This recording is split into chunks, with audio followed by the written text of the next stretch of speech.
நீராறும் கடலொடுத்த நிலமடந்தை எழிலொழுகும் சீராறும் வதனமென திகழ்பரத கண்டமிதில் தெற்கணமும் அதிசிறந்த திராவிடனல் திருநாடும் தக்க சிறு பிரியுதலும் தரித்தனரும் திலகமுமே அத்திலக வாசனை போல் அனைத்துலகும் இன்பமுற எத்திசையும் புகழ்மணக்க இருந்த வெறும் தமிழனங்கே தமிழனங்கே உன் சீரிழமை திறம்பியந்து செயல் மறந்து வாழ்த்துதுமே வாழ்த்துதுமே வாழ்த்துதுமே.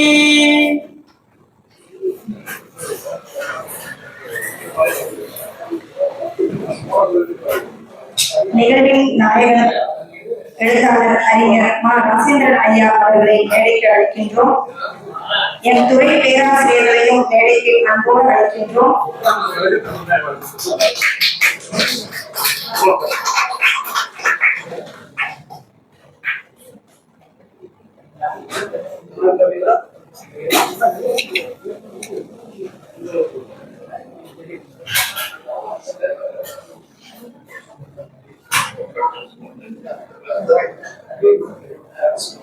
நாள் விழாவை கொண்டாடும் முகமாக நம் சென்னை பல்கலைக்கழக தமிழ் மொழித்துறை முன்னெடுத்துள்ள சிறப்பு உரையரங்கம் இனிதே தொடங்குகின்றது. இந்த அருமையான நிகழ்வு பேராசிரியர் மணிகண்டன் ஐயா அவர்கள் தலைமையேற்றதிலிருந்து தொடர்ந்து இவ்வாறான நிகழ்வுகள் நிகழ்த்த பெற்று வருகின்றன. தமிழ் பேரறிஞர்களின் பொன் விழா, மணி விழா, முத்து விழா, பவள விழா ஒவ்வொன்றையும் நம் தமிழ் மொழித்துறை கொண்டாடி மகிழ்ந்து வருவது வழக்கம். ஈரோடு தமிழன்பன் ஐயா, பொற்கோ ஐயா என மூதறிஞர்களுக்கும் வடக்கேணி ஆசிரியர், பாராளுமன்ற உறுப்பினர் ரவிக்குமார் ஐயா, வழக்கறிஞர் அருள்மொழி அம்மா என அவர்களுக்கு மணி விழாவையும் நம் தமிழ் மொழித்துறை எடுத்து மகிழ்ந்தது நாம் அறிவோம். அந்த வகையில் இன்று அறிஞர் ராசேந்திரன் ஐயா அவர்களின் 75ஆம் அகவை நாளை போற்றும் முகமாக நாம் அனைவரும் இங்கு மகிழ்வோடு கூடியிருக்கிறோம். ஐயா அவர்கள் பண்டை தமிழ் இலக்கண இலக்கியங்களை தாங்கி நிற்கும் ஓலைச்சுவடியியல் முதல் நவீன இலக்கியம் வரை ஆழங்காற்பட்ட பெருந்தகை. சிறந்த சிறுகதை படைப்பாளர், தமிழ் மொழிக்கும் தமிழியல் ஆய்வுக்கும் தமிழ்நாட்டிலும் வெளியிலும் உள்ள அனைத்து உயர்நிலை நிறுவனங்களிலும் தலைமை ஏற்று தமிழ் பணியாற்றிய பெருந்தகை. தமிழக அரசின் மொழிபெயர்ப்பு துறை, உலக தமிழ் ஆராய்ச்சி நிறுவனம், தமிழ் வளர்ச்சித்துறை, திருவனந்தபுரத்தில் உள்ள திராவிட மொழியியல் கழகம் என அனைத்து உயர்கல்வி நிறுவனங்களிலும் தலைமை ஏற்று தமிழ் தொண்டாற்றிய ஐயா அவர்கள் தற்போது தமிழ் வளர்ச்சி கழகத்தின் தலைவராக பொறுப்பேற்று வழிநடத்தி வருகிறார். கணையாழி இதழின் ஆசிரியர். ஐயா அவர்கள் எழுதிய நூல்கள் சிறுகதை மட்டுமல்ல, வரலாறு, சாகித்ய அகாடமியின் இந்திய இலக்கிய சிற்பிகள் வரிசையில் கலைஞர் பற்றிய வாழ்க்கை வரலாற்று நூலை எழுதியவர் ஐயா அவர்கள். பல நூல்கள், பல படைப்பிலக்கியங்கள், கணையாழியில் உள்ள பழைய தொகுப்புகளை எல்லாம், சிறுகதைகளை தனியாக, கட்டுரைகளை தனியாக என தனித்தனியாக கணையாழியில் அந்த ஒரு அரிய படைப்புகளை எல்லாம் தனி தொகுதிகளாக திரட்டிய பெருந்தகை. பல நூல்களை பதிப்பித்துள்ளார். பல நூல்களை எழுதிய பெருந்தகையாளர் ஐயா அவர்கள் தம்முடைய தமிழ் தொண்டை தமிழ் வளர்ச்சி கழகத்தின் வழியாக இப்போது தொடர்ந்து செய்து கொண்டு வரும் பெருந்தகை. இந்த இனிய நாளில் அன்னை தமிழுக்கு அவ்வாறு மேலும் ஆக்கம் சேர்க்கும் வகையில் தம் சீரிய உரையை நம்மிடையே வழங்க வருகை தந்துள்ளார். இந்த இனிய நாளில் ஐயா அவர்களுக்கு நாம் அனைவரும் வாழ்த்து கூறி மகிழலாம்.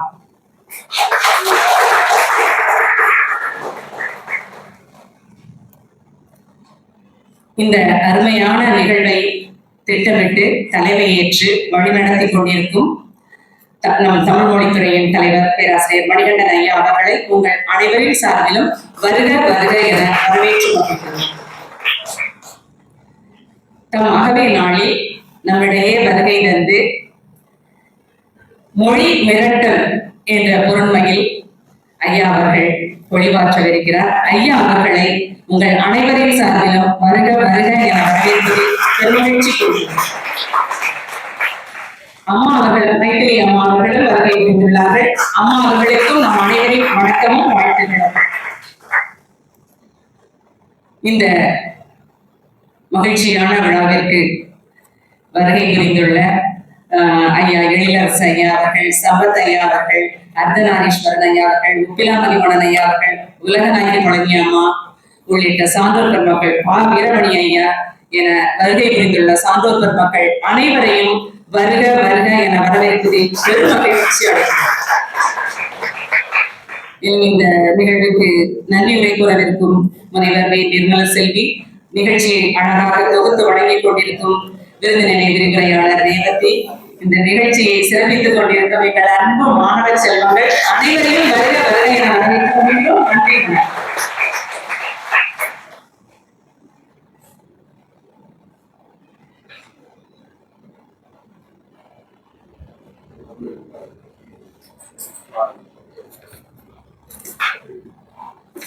முதுகலை மாணவர் திவாகர் அவர்களை மேடைக்கு அன்போடு அழைக்கின்றேன்.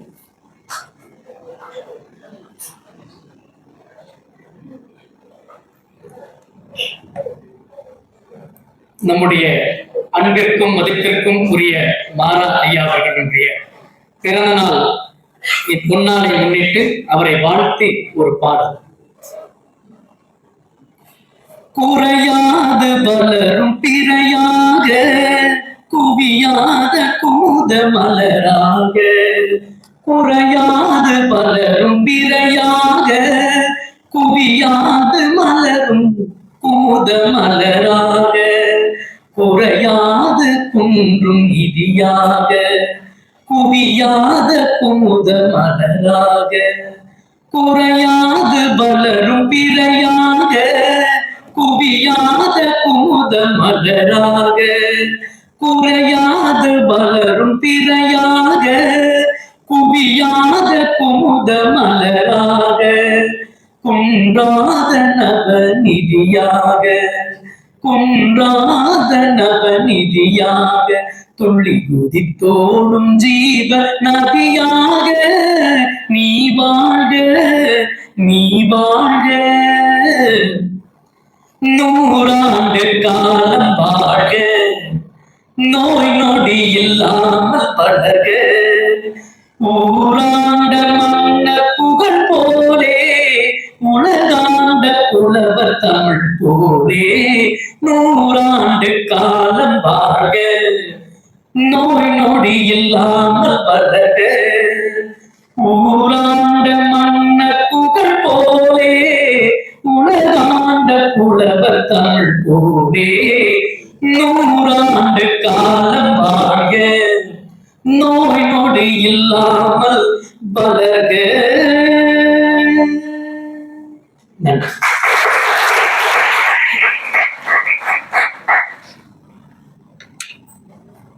இந்நிகழ்வின் நாயகர் அவர்களுடைய கவிதையை வாசிக்க நம் துறையின் முனைவர் பெற்ற ஆய்வாளர் கந்தாநிதி அவர்களை அன்போடு அழைக்கின்றோம்.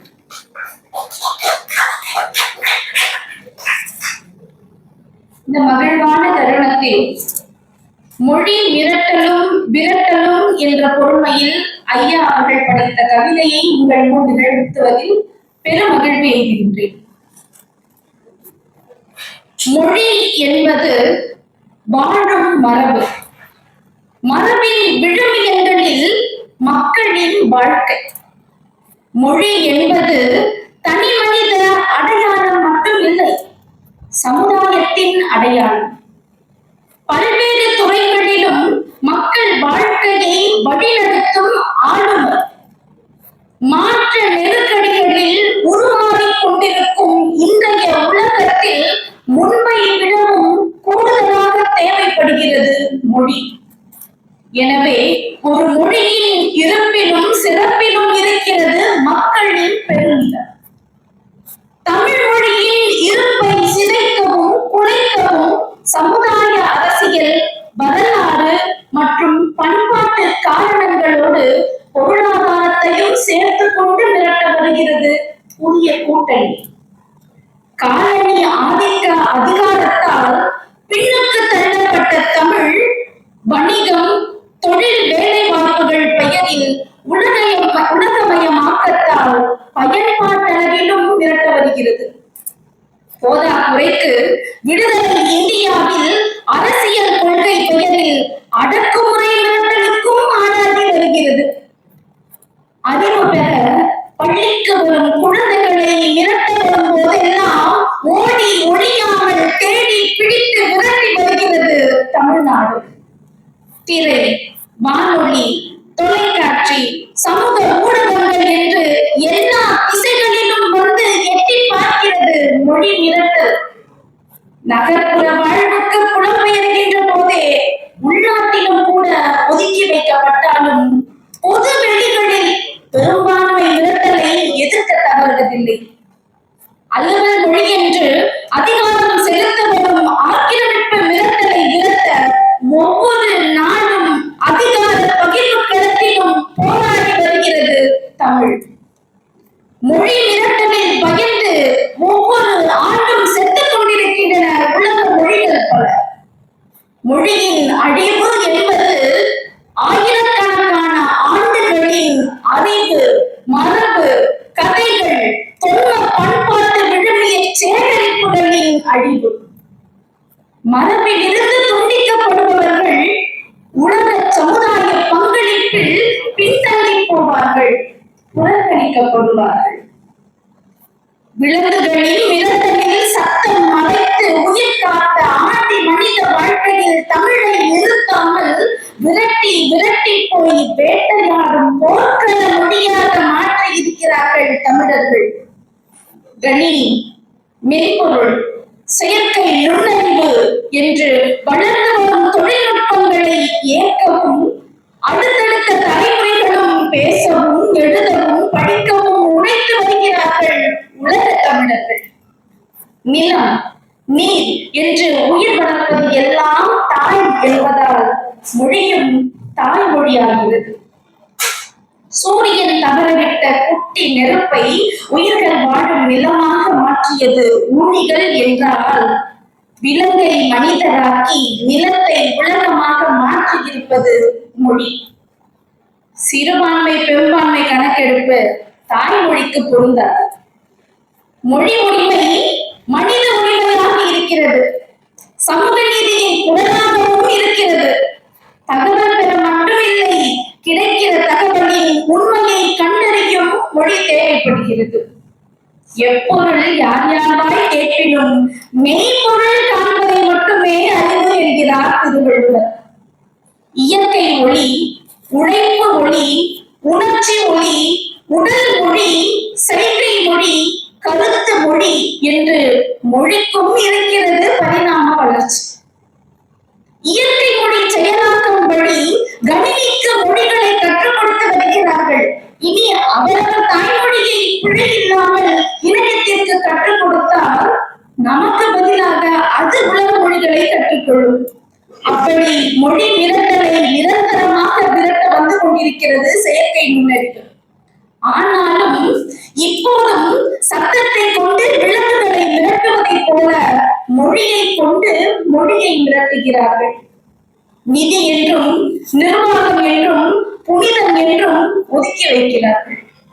தேவ மொழி, நீச மொழி என்று இழிவுபடுத்துகிறார்கள். ஒரு மொழியை கட்டாயப்படுத்தி மற்ற மொழிகளை புறக்கணிக்கிறார்கள். பள்ளி பருவத்திலேயே மிரட்டலை விரட்ட திருவாரூரில் அப்போது களம் அமைத்தார் கலைஞர். ஆனாலும் இப்போதும் மிரட்டல் நின்ற பாடில்லை. அதனால் ஆதிக்க மொழி திணிப்பை தடுத்து அன்னை தமிழை காப்பேன் என்று மொழி மிரட்டலை விரட்ட தமிழகத்தையே இப்போது களத்தில் நிறுத்தி இருக்கின்ற தமிழ்நாடு முதல்வரை பிறந்த நாளில் வாழ்த்துவோம். இப்படி மொழி மிரட்டலை கவிதையில் முழங்கிய இன்றைய நாளின் நாயகர் அறிஞர் பெருந்தகை ஐயா மாறா அவர்களை அகவை 75 வணங்கியும் வாழ்த்தியும் மகிழ்வோம். நன்றி.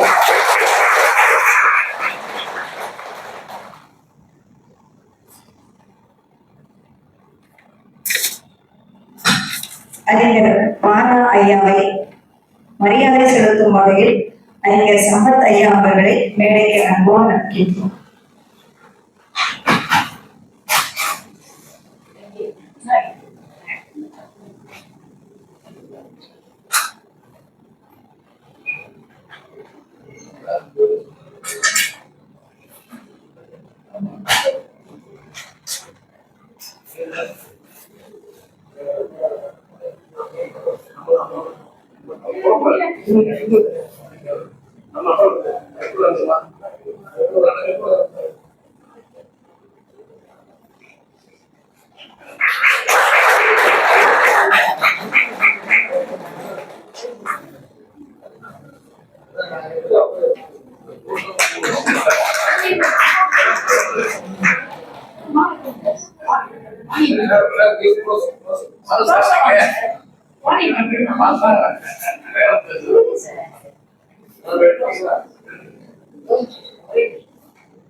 இவ்விழாவில் தலைமை உரையாற்ற என் துறையின் தலைவர் பேராசிரியர் ஐயா மணிகண்டன் ஐயா அவர்களை அன்போடு அழைக்கின்றோம்.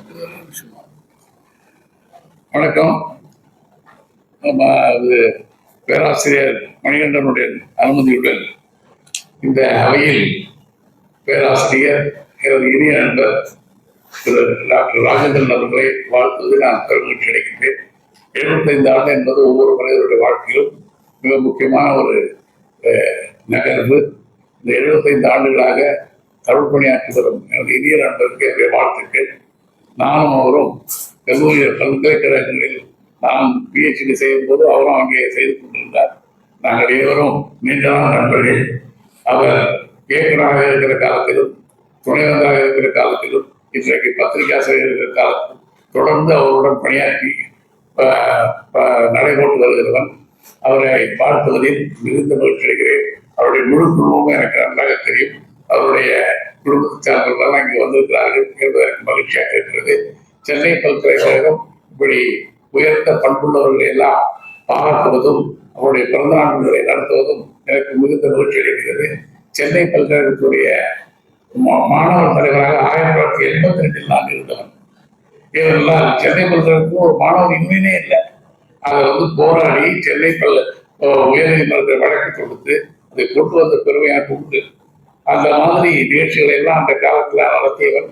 இன்றைக்கு அதை தொடர்ந்து நடத்தி வருகிற அனைத்து துறைகளுக்கும் என்னுடைய வாழ்த்துக்கள். குறிப்பாக பேராசிரியர் மணிகண்டன் அவர்களுக்கும் இந்த நேரத்தில் வாழ்த்துக்கள் சொல்லி இன்றைக்கு 75 ஆண்டை கொண்டாடி கொண்டிருக்கின்ற தம்பதியினருக்கு என்னுடைய வாழ்த்துக்களை மீண்டும் சொல்லி முடிக்கிறேன். நன்றி, வணக்கம்.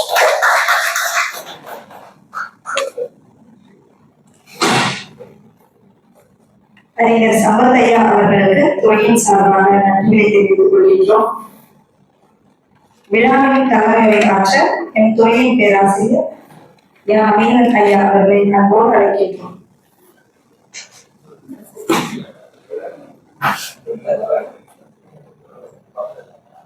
அனைவருக்கும் வணக்கம். 20ஆம் நூற்றாண்டு தமிழ் வரலாற்றில் ஒரு தனி ஆளுமை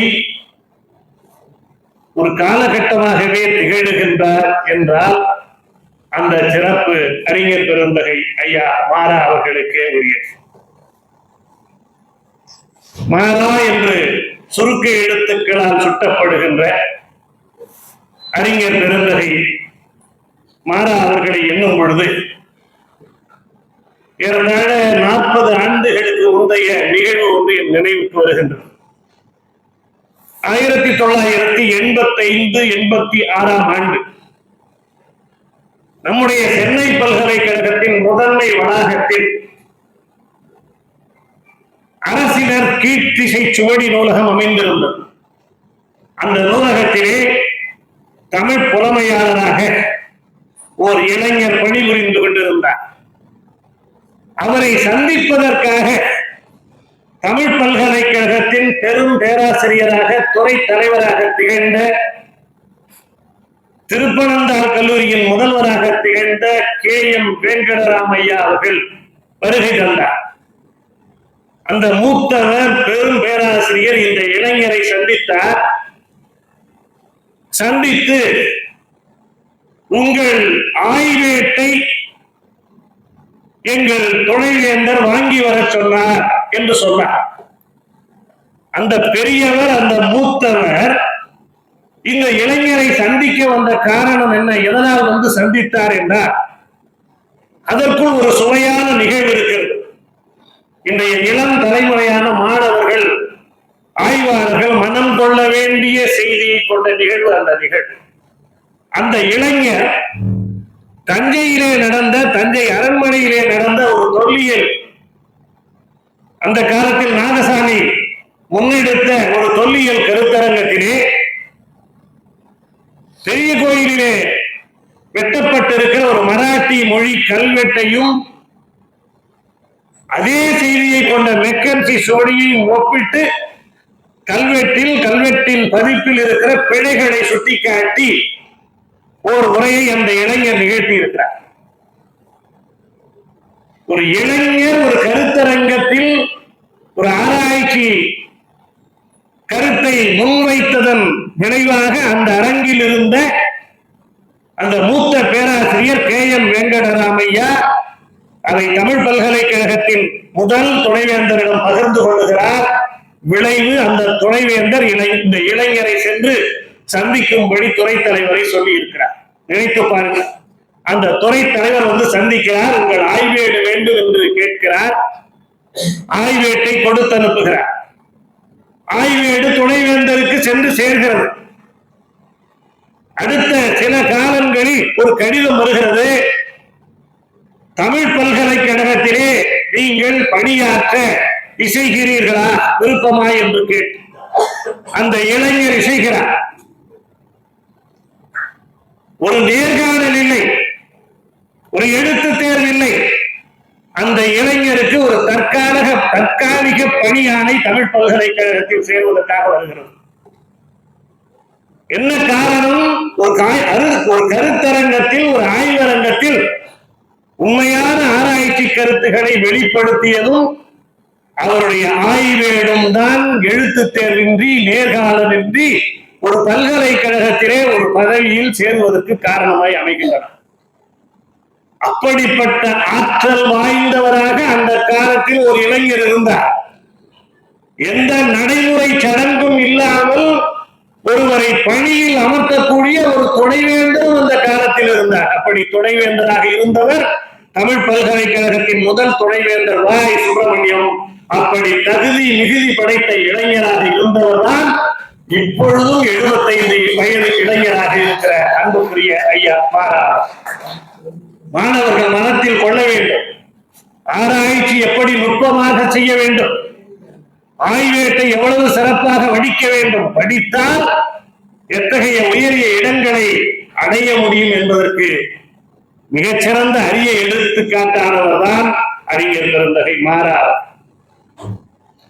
இப்படிப்பட்ட ஒரு வரலாற்று சிறப்பு மிக்க மனிதர் ஐயா மாரா அவர்கள்.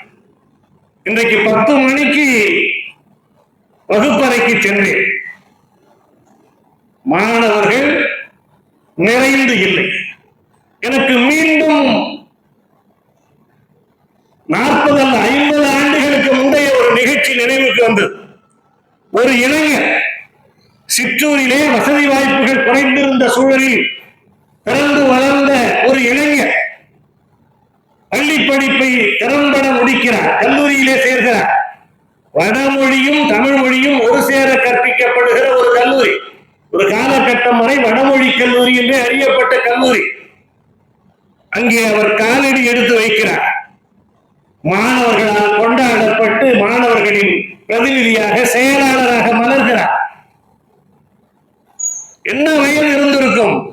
19-20 வயது இருந்திருக்கும். அந்த கல்லூரி வரலாற்றிலேயே நடந்திராத ஒரு சாதனையை நிகழ்த்தி காட்டுகிறார். வடமொழியின் மையமாக திகழ்ந்த கல்லூரியிலே தந்தை பெரியார் வந்து உரையாற்றுகிறார் அறிஞர் அண்ணாவை பற்றி. அப்படியெல்லாம் சாதித்த இளைஞர்கள் அந்த காலத்தில் இருந்தார்கள். அப்படி சாதித்த இளைஞர் தான் இன்றைய நாயகர் ஐயா மாரா. படிக்கிற காலத்தில் உங்களில் பலர் கூட்டத்துக்கே வருவதற்கு கூட தயங்குகிறீர்கள். தந்தை பெரியாரையே அழைத்து அறிஞர் அண்ணாவை பற்றி பேச வைத்து சாதனை படைத்து அதன் காரணமாக அந்த ஊரில் உள்ளவர்களால் அடித்து துரத்தப்பட்ட வழிகளையும் தாங்கிய பெருந்தகைதான். அப்படியெல்லாம் வாழ்ந்தால் நடந்தால் இப்படி ஒரு பல்கலைக்கழகம் 75 கொண்டாடுகிற உச்ச இடத்தை பெறார். சராசரியாக இருந்து போய்விட்டு போனால் வரலாறு சராசரியாக உங்கள் பெயரை வாக்காளர் அட்டையிலோ அடையாள ஆதார அடையாள அட்டையிலோ மட்டும்தான் பதிவு செய்யும். நினைத்து பாருங்கள், 20 வயதை தொடுகிற பருவத்தில் ஒரு வரலாற்று நிகழ்வாக தந்தை பெரியாரை அழைத்து பேச வைக்கிறார். அறிஞர் அண்ணாவை பற்றி பேச வைக்கிறார். இன்னும் ஒரு சில ஆண்டுகள் கிடக்கின்றன. இவர் பிறந்த ஊரில் இடமேலையூர், அந்த ஊரில் கலைஞர் அவர்களை அழைத்து பேச வைக்கிறார். திருவாரூர் பகுதியிலே உள்ள ஊர். இப்படியெல்லாம் ஒரு தலைமுறை உணர்வோடும் அறிவோடும் அர்ப்பணிப்போடும் இருந்தது. இன்று நாம் அதை தொலைத்து கொண்டிருக்கிறோம். அப்படிப்பட்ட சூழலில் இப்படிப்பட்ட வரலாற்று நாயகர்களை நினைவு கொண்டால்தான் இந்த தமிழ் சமுதாயம் மீண்டும் உருப்படும், மலரும். இல்லை என்றால் பாரதி சொன்னது போல தேடி சோறு நிலம் தின்று வேடிக்கை மனிதராக வீழ்கிற நிலைதான் விரைந்து வரும். அப்படி வரலாற்று சாதனைகளை சின்னஞ்சிறு பருவத்திலேயே சாதித்த பெருந்தகைதான் என்று உலகம் அறிந்த பெருந்தகையாக அறிஞராக திகழ்கிற நம்முடைய அன்புக்கும் போற்றுதலுக்கும் உரிய ஐயா மாரா. இந்த வளாகம் இருக்கிறதே, இந்த வளாகத்தில் உங்களை போல உங்களுக்கு முன்னோடியாக உலவிய மனிதர் தான் ஐயா மாரா.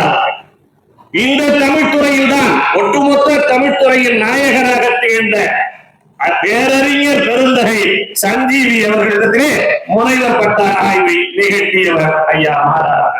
நினைத்து பார்த்தால் உங்களுக்கெல்லாம் முன்னோடி. உங்கள் முன்னோடிகள் தொட்ட சிகரத்தை, உயரத்தை நீங்கள் தொட வேண்டும் என்றால் இப்படிப்பட்ட மனிதர்களின் வாழ்க்கையையும் படிக்க வேண்டும், புத்தகங்களையும் படிக்க வேண்டும், இந்த நெறியிலே நிற்க வேண்டும். இந்த வளாகத்தில் உளவியல் மட்டுமில்லை, நீங்கள் எல்லாம் இப்பொழுது படித்துக் கொண்டிருக்கிறீர்களே, வந்து போய் கொண்டிருக்கிறீர்களே, இந்த வகுப்பறைகளில் 100 முறையாவது அவர் நடந்திருப்பார் என்று நான் நினைக்கிறேன்.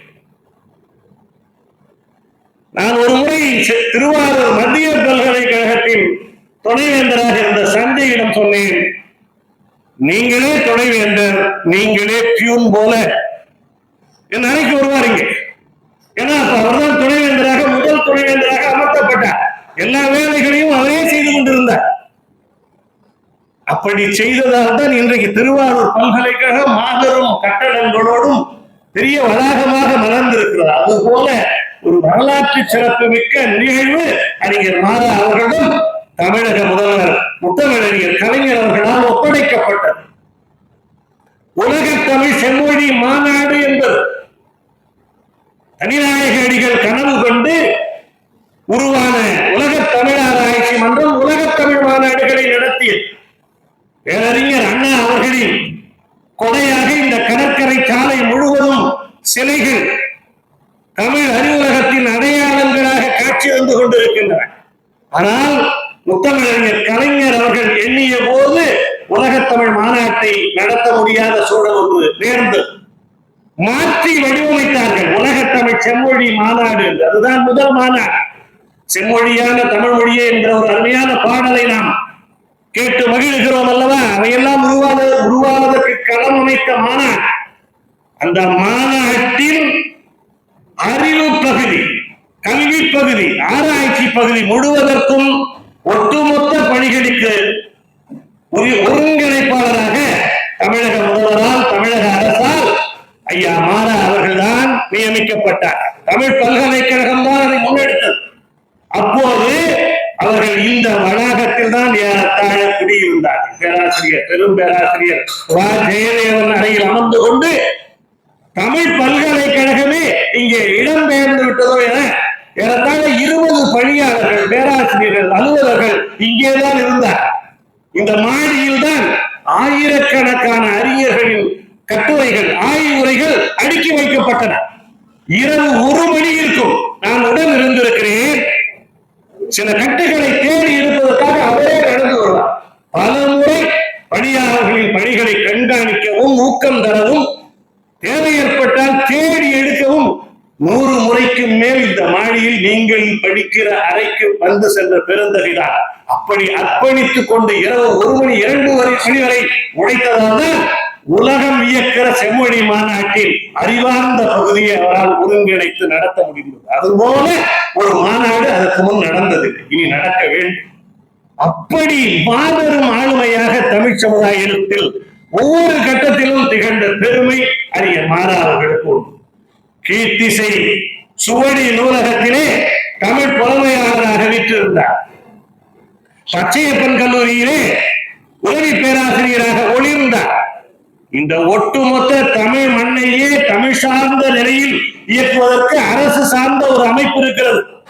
எல்லா மாவட்ட ஆட்சியரகங்களிலும் அலுவலகம் தமிழ் சார்ந்த அத்தனை நிலைப்பாடுகளையும் ஒரு சேர இயக்குகிற ஒரு இயக்ககம். அதுதான் தமிழ் வளர்ச்சித்துறை, தமிழ் வளர்ச்சி இயக்ககம். அந்த தமிழ் வளர்ச்சி இயக்ககத்தின் இயக்குநராக திகழ்ந்து எண்ணற்ற பெரும் பணிகளை முன்னெடுத்த வரலாற்று பெருமை அறிஞர் மாரா அவர்களுக்கு. ஒரே ஒரு நிகழ்ச்சியை சொல்கிறேன், எப்படி அவர் நடந்து கொண்டார் என்பது. அவருக்கு அரணான திராவிட இயக்க அரசும் இருந்தது, முரண் என்று கருதுகிற அரசும் ஆட்சியில் இருந்தது. எல்லா காலத்திலும் அவரால் சிறப்பாக எப்படி செயல்பட முடிந்தது என்றால் நேர்மை, உண்மை, அர்ப்பணிப்பு, தமிழில் ஆழங்காற்பட்ட பெரும் புலமை. இதன் காரணமாகத்தான் அரணான ஆட்சி மட்டுமல்ல, முரண் என்று கருதுகிற ஆட்சி ஏற்பட்ட போது கூட அவரால் தொடர்ந்து பணிகளை செய்ய முடிந்தது. அப்படிப்பட்ட உயரிய பண்புகளுக்கும் உச்சமான ஆற்றலுக்கும் புலமைக்கும் சொந்தக்காரர் அறிஞர் மாரா அவர்கள். அப்பொழுது ஒரு நிகழ்ச்சி நடந்தது. கலைஞர் பதவியில் இல்லாத காலம் அறிஞர்களை எல்லாம் தேடி தேடி இனம் கண்டு அங்கீகரித்தார் ஐயா மாரா அவர்கள். என்னுடைய பேராசிரியர், பெரும் பேராசிரியர் மறைமலையடிகள், பாவாணர், பெருந்தித்தனார் என்ற மரபிலே தமிழ் குடிமகளோடு இணைந்த இரட்டையராக திகழ்ந்த ஒரு பெரும் ஆளுமை ஐயா இரா இளவரசர் அவர்களிடத்திலே அறிஞர் பெருந்தகை மாரா அவர்கள் போய் அன்போடும் பணிவோடும் கேட்டார்கள், விருது தமிழக அரசு இப்போது அளித்தால் நீங்கள் ஏற்றுக்கொள்வீர்களா? அவர் வேண்டாம் என்று சொல்லிவிட்டார். அவருக்கு ஓப்பான ஆட்சி அப்போது இல்லை. விண்ணப்பம் போட்டு பரிசீலித்து ஆளை பிடிச்சு காக்கா பிடிச்சு அப்படியெல்லாம் விருது வாங்குகிற சூழல்களையும் நாம் வரலாற்றில் பார்த்திருக்கிறோம். ஆனால் ஒரு பேரறிஞரை சென்று கண்டு கேட்டு அவர் வேண்டாம் என்று மறுக்க சில காலங்கள் ஓடிய பின் அவை அப்படியே மனத்தில் வைத்திருந்து மீண்டும் கலைஞர் ஆட்சிக்கு வந்த பிறகு அந்த மிக உயரிய விருதை அவருக்கு கிடைக்க வழிவகுத்தார் மாரா. அப்படி வாழ்க்கையின் ஒவ்வொரு தருணத்திலும் மாரா அவர்கள் உண்மையாக அர்ப்பணிப்போடு நேர்த்தியாக ஒவ்வொரு செயலையும் செய்தார். அவர் தொடாத மனித மனங்களில் அதிகம் எல்லோரோடும் பழகுவதில்லை போல தோன்றும். அவர் நெடுஞ்செழியனை சொல்வதை போல ஒரு நேர்மையான ஆபீசர் போல கராராக கடுமையாக அவர் பல நேரங்களில் செயல்பட்டு இருக்கிறார். அப்படி செயல்பட்டால்தான் அவரால் பல ஆக்கப்பூர்வமான நிலையான பணிகளை தமிழ் சார்ந்து இந்த தமிழ் சமூகத்தில் முன்னெடுக்க முடிந்தது. அதே காலகட்டத்தில் உலக தமிழ் ஆராய்ச்சி மன்றத்தின் இயக்குநராக பொறுப்பை ஏற்றார். உலக தமிழ் ஆராய்ச்சி மன்றம் சில காலங்களில் உள்ளூர் தமிழ் ஆராய்ச்சி மன்றமாக சுருங்கி போன வரலாறும் நமக்கு தெரியும், முடங்கி போன வரலாறும் தெரியும். ஆனால் தனிநாயகடிகள் கண்ட கனவு எப்படிப்பட்டது? உலக பேரறிஞர்களை எல்லாம் அழைத்து தமிழ் சார்ந்த ஆராய்ச்சிகளை முன்னெடுக்க வேண்டும் என்கிற கனவு. அவர் பொறுப்பேற்ற அந்த குறிப்பிட்ட காலத்துக்குள் ஒரு பெரும் செயலை இந்த மண்ணில் அவர் நிகழ்த்தி காட்டினார். அதற்கு இந்த அரங்கமே சாட்சி. ஐயா புலவர் வீரமணி எல்லாம் சாட்சி. என்ன அந்த நிகழ்ச்சி? ஒரு மூன்று மனிதர்கள் சேர்ந்தால் ஒரு மனிதர் எவ்வளவு சுற்றளவோடு ஒரு உடம்பை பெற்றிருப்பாரோ அப்படி உடம்பை பெற்றிருந்த ஒரு தமிழ் சமூகத்தின் உச்சமான அறிஞர். அவரால் நடக்க முடியாது. அவரை ஒரு நாற்காலியில உட்கார வைத்து 7-8 பேர் இந்த பக்கத்தில் உள்ள விருந்தினர் இல்லத்தில் இருந்து வண்டியில் ஏற்றி இங்க கொண்டு வந்து இறக்கி இங்க உள்ள கொண்டு வந்து தூக்கி கொண்டு வந்து இங்கே உட்கார வைப்பார். இந்த இடத்துல ஆமா அதுதான் சொல்ல வர்றேன். அந்த அப்படிப்பட்ட மனிதர் யார்? உலகளாவிய தமிழ் உலகம் தழுவிய ஆளுமை பேராளுமை கா சிவத்தம்பி, பேரறிஞர் கா சிவத்தம்பி. அவரை அப்படி தூக்கி கொண்டு வந்து உட்கார வைத்து 12 வாரங்கள் என்று நினைக்கிறேன், 3 மாதம் 12 வாரங்கள் 12 பொழிவுகள். ஒரு பக்கம் தமிழ் சமுதாயத்துக்கு தமிழ் ஆராய்ச்சி உலகத்துக்கு ஆக்கம் சேர்ப்பது, இன்னொரு பக்கம் அறிஞர் பெருந்தகை சிவத்தம்பி அவர்களுக்கு உதவுவது. 2 நோக்கம் இருக்கு. இங்கேதான் நடந்தது. ஒவ்வொரு முறையும் மாணவர்கள் எப்படி இறை உருவ சிலையை பலர் தூக்கி சுமந்து வருவார்களோ அப்படி கொண்டு வந்து இங்கே இறக்கி வைப்பார்கள். அவர் 1 மணி நேரம் பேசுவார். அதற்கு பிறகு அந்த அந்த பேச்சு பொருண்மை சார்ந்த ஒரு அறிஞர் நோக்கர் உரை ஒன்று நிகழ்த்துவார். அந்த பேச்சை பற்றி அது நூலாக வெளிவந்திருக்கிறது. ஒரு உலகம் தழுவிய பேரறிஞனை கொண்டு வந்து இங்கே அமர வைத்து உரைகளை வழங்க வைத்து இங்கே சாதித்து காட்டினார். அதற்கும் இந்த அரங்கமே வரலாற்று சாட்சியாக இந்த அரங்கம் காட்டியிருந்து கொண்டிருக்கிறது. இப்படி உலக தமிழ் ஆராய்ச்சி நிறுவனத்திலே அவர் பொறுப்பேற்ற போது மிகப்பெரிய பணிகளை எல்லாம் தனிநாயகடிகள் எந்த உச்சத்துக்கு களம் கண்டாரோ அந்த உச்சத்துக்கு போகிற சூழல்கள் காலந்தோறும் படிப்படியாக குறைந்து கொண்டே வந்து கொண்டிருக்கிறது. ஆனாலும் அதையும் மீறி அவர்கள் செயல்பட்டார்கள். இந்த உலக தமிழ் ஆராய்ச்சி நிறுவன வரலாற்றில் இன்னொரு பெரும் பணியை அவர் செய்தார். நான் அந்த காலத்தில் தஞ்சை சரஸ்வதி மகால் நூலகத்தில் இருந்தேன். அப்பொழுது தமிழ்நாட்டிலே 2 முக்கியமான ஆராய்ச்சி நிறுவனங்கள், புலமையானவர்களை கொண்டிருந்த 2 நிறுவனங்கள் ஒவ்வொரு நாளும் ஊழியர்கள் அறிஞர்கள் அச்சத்தோடும் எதிர்காலம் குறித்த அவநம்பிக்கையோடும் பணிபுரிந்து கொண்டிருந்தார்கள். ஒன்று தஞ்சை சரஸ்வதி மகால் நூலகம். இங்கே அறிஞர் பெருந்தகை மாறா அவர்களுடைய துணைவியார் அம்மா மைதினி ராஜேந்திரன் அவர்களுடைய சகோதரர் தமிழகம் அறிந்த பெரும் ஆளுமை. கலைஞரை பற்றி ஒரு காட்சி பார்க்கிறீர்கள் என்றால் பக்கத்திலே ஒரு மனிதரை நாம் தவறாமல் பார்ப்போம். பெருந்தகை ஐயா சண்முகநாதன் அவர்களுடைய இளவல் இங்கே வருகை தந்திருக்கிறார். கிட்டத்தட்ட அதே தோற்றம் எனக்கு தோன்றுகிறது. அவர்கள் தஞ்சை சரஸ்வதி மகாலுக்கு சொந்த ஊருக்கு வந்தவர் வந்துவிட்டு எங்களை எல்லாம் சந்தித்து எங்கள் நிலையெல்லாம் கேட்டுக்கொண்டு போனார்கள். ஆனால் விடிவு பிறக்காமல் இருந்தது தஞ்சை சரஸ்வதி மகாலுக்கும் இன்னொரு நிறுவனம் உலக தமிழ் ஆராய்ச்சி நிறுவனம். என்ன பிரச்சனை, என்ன சிக்கல்? ஓய்வு பெறுகிறவர்களுக்கு ஓய்வூதியம் கிடையாது, பென்ஷன் கிடையாது. மாபெரும் அறிஞர்கள் எல்லாம் அந்த வாய்ப்பை தவறவிட்டு விடைபெற்றார். இவர் துணைவேந்தராக பொறுப்பேற்றார். எல்லா வகைகளிலும் செயல்பட்டு அந்த உலக தமிழ் ஆராய்ச்சி நிறுவனத்துக்கு அந்த ஊழியர்களுக்கு, அலுவலர்களுக்கு, ஆசிரியர்களுக்கு ஓய்வூதியம் கிடைக்க வேண்டும். இந்த அரசு நிர்வாகம் இருக்கு, முதலமைச்சரே நினைச்சாலும் இந்த செயலாளர்கள் விடமாட்டாங்க. இந்திய ஆட்சி பணித்துறை அலுவலர்கள் எல்லாவற்றையும் ஒருங்கிணைத்து தடைகளை உடைத்து மிகப்பெரிய சாதனையை நிகழ்த்தார். ஒரு பக்கம் மனிதாபிமானம், இன்னொரு பக்கம் உச்சபட்ச தமிழ் அபிமானம். இரண்டாலும் அவர் உலக தமிழாராய்ச்சி நிறுவனத்துக்கு ஒரு புதிய திசையை, ஒரு புதிய இலக்கை நோக்கி பயணம் செய்கிற முயற்சியை வடிவமைத்தார். அவர் வாழ்க்கை முழுக்க இந்த தமிழ் சமுதாயத்தில் இப்படி எத்தனை ஆளுமைகள் இருந்திருப்பார்கள் நினைத்து பாருங்கள். கீர்த்திசை சுவடி நூலகத்தை அணி செய்த பேரு, பச்சையப்பன் கல்லூரியை அணி செய்த பேரு, ஒட்டுமொத்த தமிழகத்தையே தமிழால் இணைக்கிற இயக்குகிற தமிழ் வளர்ச்சித்துறையின் தலைமை பொறுப்பு, இயக்குனர் பொறுப்பு, உலக தமிழராய்ச்சி நிறுவனத்தின் இயக்குனர் பொறுப்பு, அடுத்து மகுடமாக தமிழ் பல்கலைக்கழகத்தின் துணைவேந்தராக திகழ்ந்தார். ஒரு பெரிய நிலை.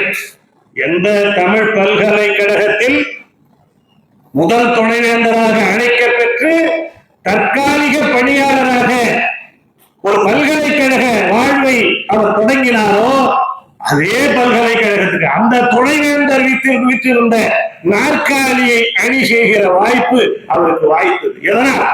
உண்மையா, உழைப்பால், அர்ப்பணிப்பால், நேர்மையால், நுட்பமான புலமையால். அவருக்கு பழசும் தெரியும், புதுசும் தெரியும், ஆராய்ச்சியும் தெரியும், படைப்பும் தெரியும், நிர்வாகமும் தெரியும். இப்படி பல் பரிமாணங்கள் கொண்ட ஆளுமைகள் வரலாற்றில் சில பேர் தான். அவருக்கு ஆராய்ச்சியும் தெரியும், படைப்பும் தெரியும், நிர்வாகமும் தெரியும். இதை தாண்டி இன்னொரு பரிமாணம் அவருக்கு உண்டு. ஒவ்வொரு அவருடைய பேச்சிலும் நுட்பமான புதிய செய்திகள் இருக்கும்.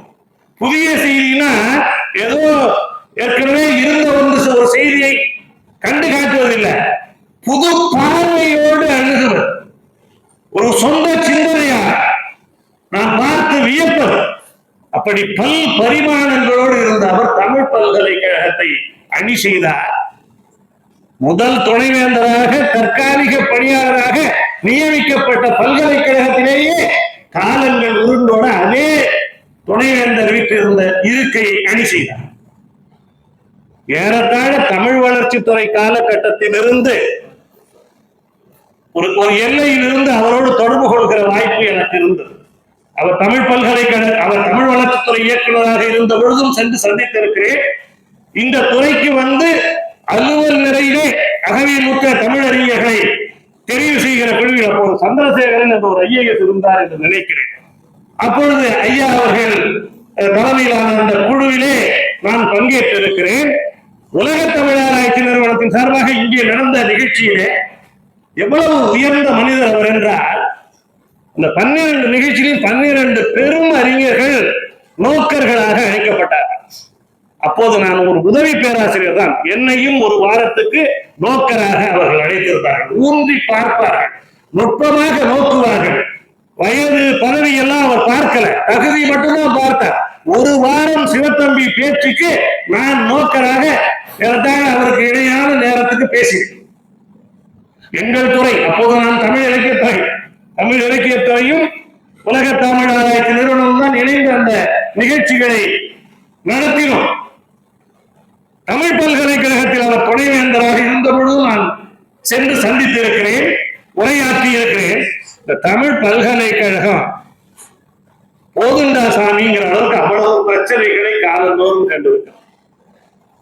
மிக திறம்பட வாய்சு காலத்துக்கு பிறகு ஒரு மலர்ச்சியை, எழுச்சியை அவர் கனவு கண்ட ஒரு சூழலை உருவாக்க அவர் முயன்றார். அந்த காலத்தில் தான் என்று நினைக்கிறேன் அண்ணா தொடர்பான ஒரு பெரும் கருத்தர் தமிழகம் எங்கும் பேசப்பட்டது. அறிஞர் அண்ணா குறித்த ஒரு பெரிய நிகழ்வை அவர்கள் உருவாக்கினார்கள். அது மட்டும் இல்லை, தமிழ் பல்கலைக்கழக வரலாற்றுல, இல்ல பல்கலைக்கழகங்களின் வரலாற்றில் என்று கூட சொல்லலாம், ஒரு நாடாளுமன்ற உறுப்பினர் 1 கோடி ரூபாய் ஒரு பல்கலைக்கழகத்தில் ஒரு குறிப்பிட்ட துறை வளர்ச்சிக்காக வழங்கினார். அப்படி வழங்குவதற்கு காரணமாக அமைந்த காரணகர்த்த அறிஞர் பெருந்தகை மாறார்கள் ஒரு பெரும் திட்டத்தை வடிவமைத்தார்கள். கூத்து களரியில் பழைய அந்த லாரி பேக்கர் மாதிரியிலே கட்டடங்களை கட்ட வேண்டும் என்று பல மேடைகளை கொண்ட ஒரு வளாகம். கூத்துக்களரியில் நம்முடைய அன்புக்கும் போற்றுவதற்குரிய கனிமொழி அவர்கள் வாயிலாக 1 கோடி ரூபாய் முதல் முறையாக ஒரு நாடாளுமன்ற உறுப்பினர் கொடுத்தார். அதற்கு பழனிமாணிக்கம் எல்லாம் 2 கோடி கொடுத்தது முதல் முறையாக. இது ஒரு பெரிய சாதனை. பல ஆண்டுகளுக்கு முன்பு ஒரு 15 ஆண்டு இருக்கும். அப்ப 1 கோடி ரூபாய் நினைச்சு பாருங்க. ஒரு தமிழ் பல்கலைக்கழகத்தின் அடையாளங்களில் ஒன்றாக மாறிய ஒரு வளாகத்தை 1 கோடி ரூபாய் போற்றதற்குரிய கனிமொழி அவர்கள் அந்த தொகுதி நிதியிலிருந்து வழங்க உருவாக்கினார். அது ஒரு பெரிய சாதனை அந்த பல்கலைக்கழகத்தில் வரலாறு. ஒரு பக்கத்தில் மீண்டும் வாய்சு கனவு கண்ட கல்வி சூழலை, ஆராய்ச்சி சூழலை உருவாக்கினார். இன்னொரு பக்கம் இப்படி புதிய புதிய நிர்மாணங்களை உருவாக்கினார். மிகப்பெரிய முன்னெடுப்புகளை முன்னெடுத்தார். அதன் ஒரு பகுதியாகத்தான் தமிழ் பல்கலைக்கழகத்துக்கு அந்த உலக தமிழ் செம்மொழி மாநாடு பெருமை சேர்த்தது. அதற்கு முன் அப்படி ஒரு நிகழ்வே நடந்ததில்லை. கோவைக்கு பேருந்து நிலையத்திலோ விமான நிலையத்திலோ தொடர்வண்டியோ வந்து இறங்கி கட்டுரை வாசிக்க வருகிற ஒவ்வொருவரையும் அந்த தொடர்வண்டி நிலையத்தில், பேருந்து நிலையத்தில், வானூர்தி நிலையத்தில் ஆடை போர்த்தி, சால்வை போர்த்தி மிகப்பெரிய மரியாதையோடு ஒரு மகிழ்வுந்திலை அழைத்துக் கொண்டு ஒரு நட்சத்திர விருதிலே தங்க வைத்தார். இது போல இதுக்கு முன்ன நடந்ததே கிடையாது. அப்படி செய்வதற்கு அவ்வளவு பணிகளையும் கண் துஞ்சாமல் இரவு பகலாக அவர் ஆக்கினார்.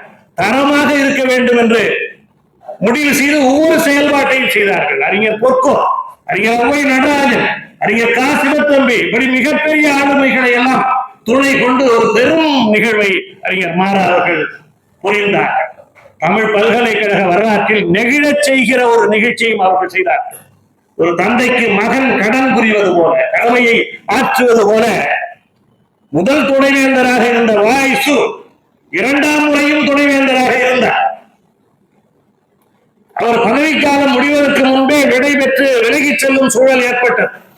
அப்படி விலகிச் செல்லும் போது ஒரு வரலாற்று சாசனம் போல ஒரு கடிதத்தை, அறிக்கையை அங்கே பணிபுரிந்த அத்தனை பேருக்கும் எழுதி அனுப்பினார். தான் பணிபுரிந்த காலம், தான் கண்ட கனவு, தான் எதிர்பார்த்தது, நான் விடைபெற்று செல்லுகிறேன், நான் ஒரு நாள் இறுதியை அடைவேன், அப்படி அடைந்தால் நான் என்னவெல்லாம் இங்கே பதவிக்கு வருபவர்கள், அப்போது இந்த இடத்தில் துணைவேந்தராக இருப்பவர்கள் செய்ய முடிந்தால் செய்யலாம் என்று ஒரு இறுதி சாசனத்தை விருப்ப முறி உயிர் போல எழுதி சென்றார். ஐயா மாறா அவர்கள் அந்த அறிக்கையே அப்படியே ஒரு மிகப்பெரிய கல்வெட்டாக வடிவமைத்தார். தமிழ் பல்கலைக்கழகம் போகிற ஒவ்வொருவரும் அதை படித்து பார்த்தால் ஒவ்வொரு தமிழனும் ஒவ்வொரு தமிழ் மாணவனும் படிச்சு பார்க்கணும். இப்படியெல்லாம் மனிதர்கள் வாழ்ந்திருக்கிறார்கள். வாய்சு போன்ற மனிதர்கள் இந்த தமிழ் சமூகத்தில், வையாபுரி பிள்ளையோட மாணவர் வாய்ஸ் கேரள பல்கலைக்கழகத்தை தமிழ் துறைக்கும் மொழியியல் துறைக்கும் தலைவராக இருந்தவர். அது மட்டும் இல்ல, உலக அளவுல ISDL உருவாக்கியவர், DLA உருவாக்கியவர், திராவிட மொழியியல் கழகத்தை உருவாக்கியவர், பேரறிஞர், பெரும் பேராசிரியர். அவர் கனவு கண்ட அந்த விருப்பத்தை அவர்கள் நிறைவு செய்தது மட்டுமில்ல, பார்த்து பார்த்து செய்தது மட்டுமில்ல, அவர் கடைசியாக அச்சிட்டு எல்லோருக்கும் அனுப்பிய அறிக்கையை அந்த பல்கலைக்கழகத்தின் நுழைவாயில் பகுதியில் ஒரு அருமையான கல்வெட்டாக வடிவமைத்து வைத்திருக்கிறார். ஒவ்வொரு தமிழனும், குறைஞ்சபட்சம் ஒவ்வொரு தமிழ் மாணவனும் தமிழ் பல்கலைக்கழகத்துக்கு போகணும், இந்த இறுதி சாசனத்தை பார்க்கணும். அங்க வாய்ஸும் காட்சி தருவார், அறிஞர் பெருந்தகை நம்முடைய ஐயா ராசேந்திரன் அவர்களும் காட்சி தருவார். இப்படியெல்லாம் ஒவ்வொன்றையும் கடமையாக கருதி, இளவரசையா ஒரு முறை மறுத்தாரா, முடிஞ்சிச்சு உடல, சில ஆண்டுகள் காத்திருந்து மீண்டும் அந்த விருதை அவருக்கு வழங்க செய்தார் இல்லையா? அப்படி தமிழ் பல்கலைக்கழகத்தின் ஒவ்வொரு நிகழ்வையும் அவர் நிகழ்த்தி காட்டினார். இப்படி வரலாறு முழுவதும் இன்னொரு வியப்பானது, எந்த துணைவேந்தர் முதலாக பணியில் அமர்த்தினாரோ, எந்த துணைவேந்தரின் விருப்பத்தை நிறைவு செய்தாரோ, அந்த துணைவேந்தர் தமிழ்நாட்டுக்கு அப்பா கேரளத்தில் திருவனந்தபுரத்தில் உருவாக்கிய மாபெரும் அமைப்பு தான், நிறுவனம் தான் DLA, திராவிட மொழியியல் கழகம். அந்த கழகத்துக்கு ஏறத்தாழ 2 ஆண்டுகள் அவர்கள் காலத்துக்கு பிறகு மதிப்புறு தலைவராக திகழ்ந்த வரலாற்று பெருமையும் ஐயா மாறா அவர்களுக்கு. எப்படிப்பட்ட உயர்ந்த இடம், இவை எல்லாம் எதனால் வாய்த்தன? தமிழால் வாய்த்தன. தமிழுக்கு உண்மையாக பணி செய்ததா, நேர்மையா, அர்ப்பணிப்பால் வாய்த்தன.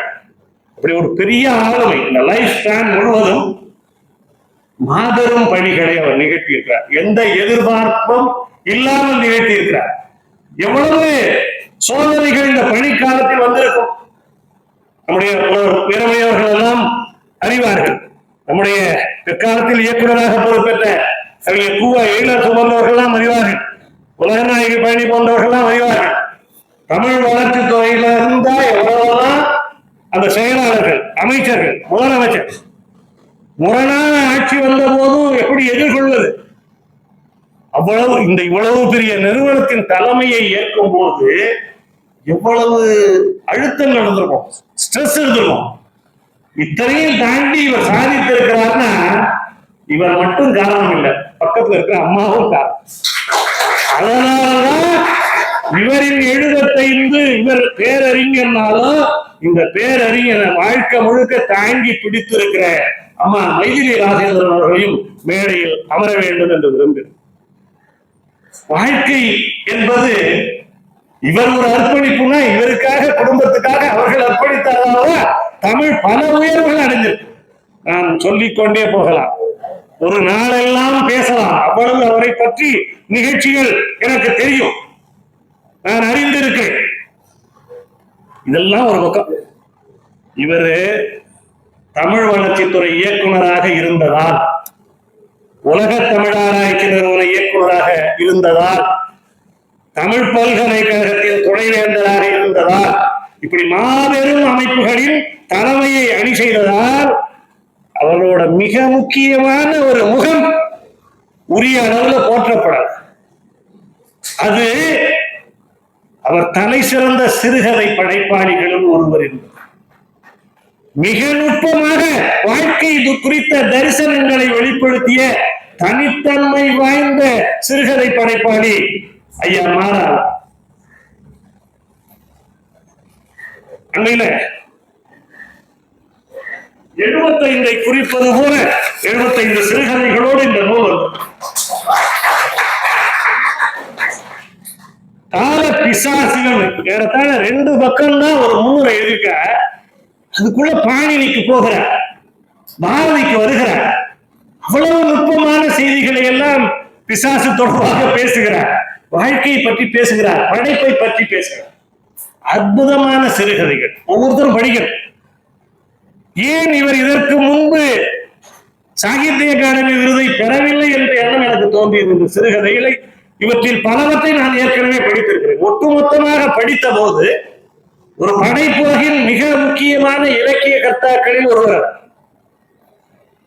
இன்றைய தலைப்பு மொழி மிரட்டல். இந்த தொகுதியின் இறுதி கதையின் தலைப்பு என்ன தெரியுமா? ஞாபக மிரட்டல். மிரட்டிக்கொண்டே இருக்கிறார். என்னை கூட இந்த நிகழ்ச்சி நடத்தக்கூடாது என்று மிரட்டினார். நான் மிரட்டல்களுக்கெல்லாம் அஞ்சுவதில்லை, எனக்கு எந்த எதிர்பார்ப்பும் இல்லை. நான் அவரிடத்திலேயே சொன்னேன், நான் எதற்கும் விண்ணப்பம் போடுவதாக இல்லை.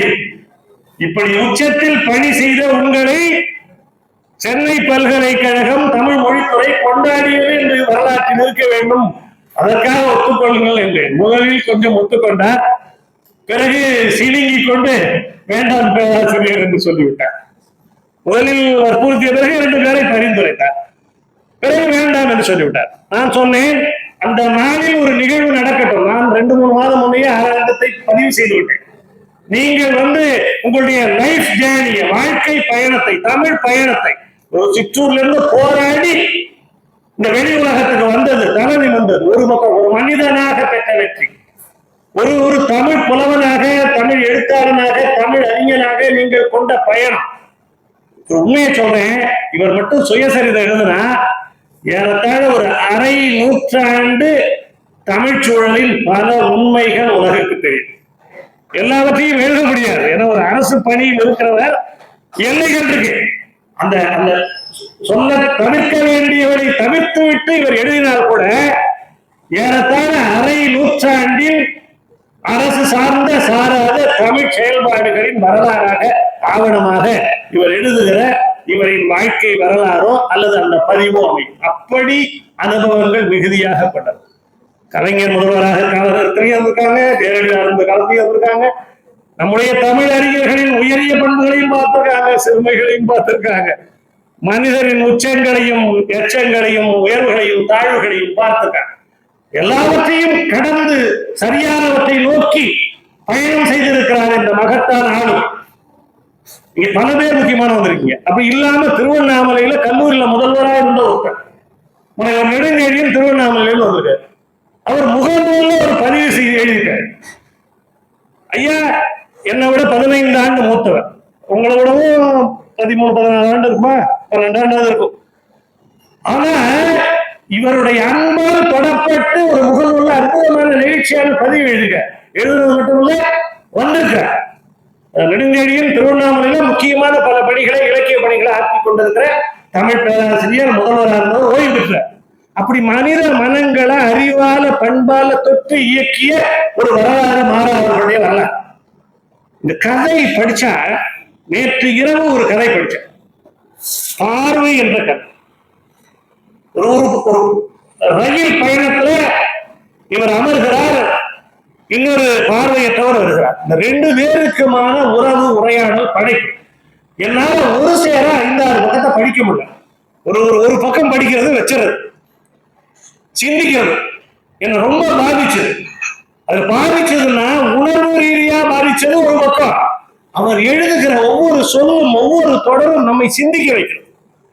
ஒரு பெரிய வாழ்க்கை குறித்த தரிசனம் இல்லைன்னா, புலமை இல்லைன்னா, நுட்பம் இல்லைன்னா, மனித மனங்களை அதனுடைய சிடுக்குகளை பார்க்கிற பார்வை இல்லைன்னா, இப்படி பார்வை போன்ற கதைகளை எல்லாம் யாராலும் படைக்க முடியாது.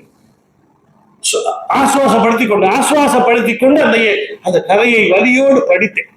அதுபோல நம்ம திருச்சி சுவாவை போற்றுகிறோம். நாடாளுமன்றத்தில் திருநங்கையர்களுக்காக தீர்மானம் கொண்டு வந்த திருச்சி சிவாவை, அதற்கெல்லாம் அடித்தளமிட்ட திருமங்கை என்கிற ஒரு கதையை இவர்தான் படைத்தார். அது பல வடிவங்களை எடுத்து அதனுடைய உச்சநிலை வெற்றி தான் நாடாளுமன்றத்தில் தீர்மானம். இந்த சிறுகர் ஒரு கதையை படிச்சேன், ஞாபக மிரட்டல். என்னுடைய இந்த உருமாற வாழ்க்கையில ஒரு பகுதியை பிரதிபலிப்பது போல் இருந்தது. வயதான அம்மா, 90-95 வயது அம்மா. உங்க அம்மாவா? ஐயாவுடைய அம்மா. என்ன ஒரே ஒரு வித்தியாசம் எனக்கும் ஐயா கதையில சொல்ற அம்மாவுக்குன்னா, படுத்த படுக்கையாக இருக்கிறார்கள், படுக்கையிலேயே எல்லாம். ஆனால் அவர்கள் பேசிக் கொண்டிருக்கிறார்கள். ஆனால் என் தாய் பேச்சை ஒரு ஆண்டாக இழந்து விட்டார். நான் இந்த நிகழ்ச்சிக்கு இன்று இருக்க வேண்டுமே, அம்மா இருக்க வேண்டுமே என்று எண்ணிக்கொண்டு இருந்தேன். ஏன்னா சொந்த தாயும் முக்கியம், நம்ம இயக்குகிற தமிழ் தாயும் முக்கியம். அந்த தமிழ் தாயின் அரும்பெரும் முதல்வராக இருக்கிற மாறா அவர்கள் இந்த விழா மிக முக்கியம் என்று கருதி கொண்டு இயற்கையிடம் இறைஞ்சினேன், இங்கு நான் இங்கு இருக்க வேண்டும் என்று. அந்த படைப்பை படிச்ச போது, ஞாபக மிரட்டல படிச்ச போது, அப்படியே என் வாழ்க்கையின் ஒரு பகுதியை பார்க்கிற மாதிரி. படிக்கிற ஒவ்வொருவரும் தன்னை அதில் பொருத்திக் கொள்வது போல இருப்பது படைப்பின் வெற்றி இல்லையா? இப்படி மகத்தான படைப்புகளை எல்லாம் படைத்த ஒரு மாபெரும் சிறுகதை ஆளுமை மாறா. ஒரு மணி நேரம் மாறா அவருடைய சிறுகதையே குறைந்தபட்சம் பேசிவிடுவேன். அவர் பேச நேரம் வேண்டும் என்பதற்காக நான் அடுத்து தாவி செல்லுகிறேன். இது ஒரு பரிமாணம். இன்னொரு பரிமாணம், இவர் ஒரு அறிஞர். அவர் கூட கேட்டார், மணிகண்டன் அறிஞர்னு சொல்ல எடுத்து விடலாமா? எமயமனோ அறிஞர்னு சொல்லிட்டு இருக்கிற உலகத்துல ஒரு உண்மையான அறிஞனை அறிஞர்னு போலன்னா நம்ம தமிழ் மொழித்துறை இருந்தது இல்லாம இருந்தது. தமிழ் வரலாற்றுல சுவடிங்கிறது நமக்கு பாடம் வச்சுக்கோம். சுவடிங்கிறது அடித்தளமானது. சுவடியியல் பற்றி அறிவுங்கிறது மிக முக்கியமானது. அந்த சுவடியியல் துறையில் தன்னுடைய வாழ்க்கையை தொடங்குற பழவேற்காடுன்னு ஒரு அருமையான நூலை எழுதிட்டார். காலின் மெக்கன்சி பழவேற்காடுன்னு ஒரு சுவடியை உருவாக்கிட்டார். ஒரு ஊரை பற்றி, அது அந்த காலத்துல நகரம் போல இருந்திருக்கு, துறைமுக நகரம் போல இருந்திருக்கு. அந்த பழவேற்காட்டினுடைய அத்தனை பரிமாணம், அங்க உள்ள மக்கள், தொழில், வாழ்க்கை, சாதிகள் எல்லாவற்றையும், கடலில் செய்கிற படகை விடுகிற மீன் பிடிக்கிற முயற்சி, ஒரு ஊரை பற்றிய ஒரு பெரிய ஆவணம். அந்த ஆவணத்தை பதிப்பித்து அந்த பதிப்புக்கு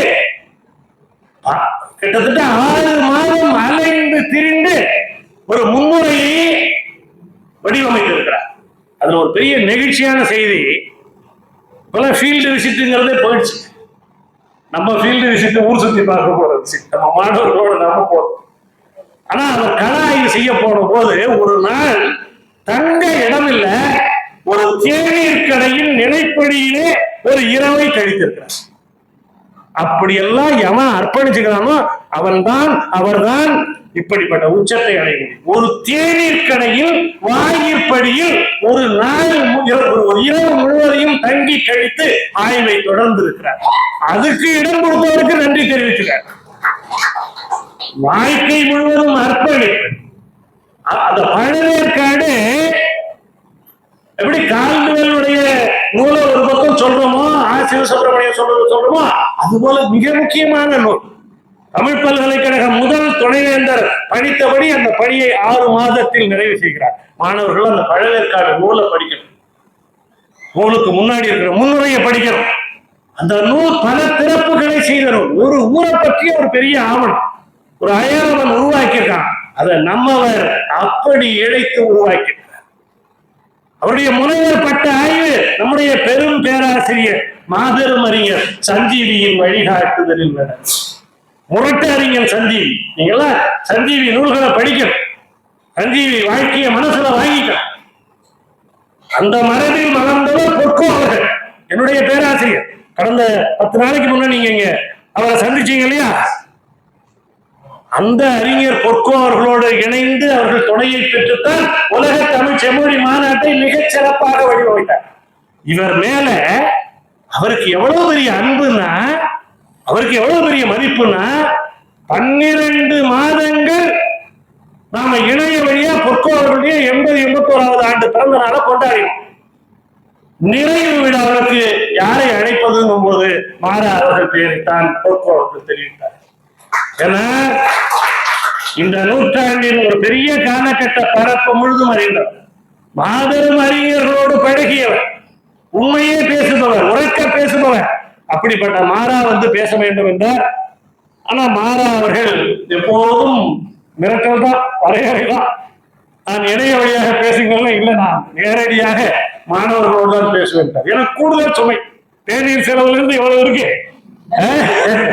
ஒரு நிர்வாகியாக. ஆனா அவர் மனிதர்களை பார்த்து பேசணும், மாணவர்களை பார்த்து பேசணும், நேரடி உறவு கொள்ளணும் என்று சொல்லிவிட்டார். அப்ப ஏற்பாடு செய்ய பொற்கோவர்களுக்கு மிகப்பெரிய மகிழ்ச்சி, நிறைவு. அப்படி அவர் ஆராய்ச்சி துறையிலே மெக்கன்சியுடைய சுவடிகளை குறித்துத்தான் சஞ்சீவர்கள் மேற்பார்வையில் மிக அரிய ஆய்வு. அப்புறம் அவரோட ஒவ்வொரு பேச்சுமே கிட்டத்தட்ட ஒரு ஆய்வாக. இதை தாண்டி அவருக்கு பல பரிமாணம். இந்த நூற்றாண்டின் புதுமைப்பித்தனுக்கு பிறகு ஒரு பெரும் கழக எழுத்து குரலாக, பெரும் கழக ஆளுமையாக திகழ்ந்தவர் ஜெயகாந்தன். அந்த ஜெயகாந்தனோடு நெருங்கி பழகியவர் மாறா.